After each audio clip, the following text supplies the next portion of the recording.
Little lady had a big farm. She was elderly, lived by herself, had help a couple of days a week with some of the cattle and little stuff she had left.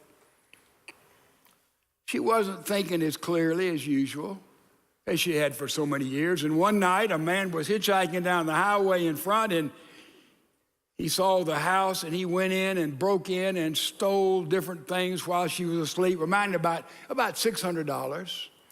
He left, and they caught him. He was tried. He was sentenced to 7 years in prison for breaking and entering. Months went by. A real estate man from the city saw that farm, a lot of acreage, found out a little old lady lived there by herself, no family immediately in the area.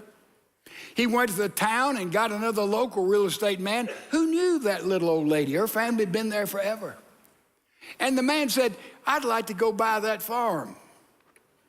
And so the local real estate guy and the big city real estate guy who saw in the land the potential for development and a shopping center to make $1 skillion, and they go in there and they talk to the little lady about church and about, this real estate man in the city went to the same church the little old lady had gone and her family had gone. And the man from out of town, he went to a church or another denomination, but they related to her so beautifully around coffee until finally the out-of-town real estate guy wanted to buy her property, and he offered her about 50% under the market value by any standards of the property, 50% under the price. She had no idea.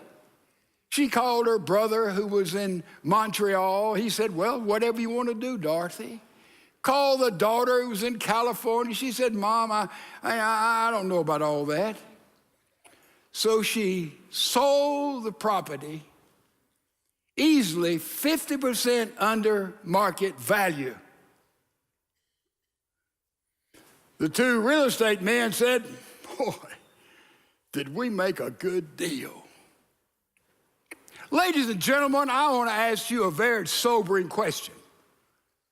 When they got to heaven and the guy who stole $600 because he was hungry and had nothing and served 7 years in the slammer, is God going to think harder on him or on the honest, wheeling, dealing business people who robbed her of tens of thousands of dollars?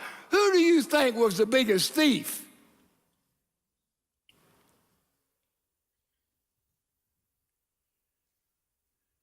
God says, don't steal.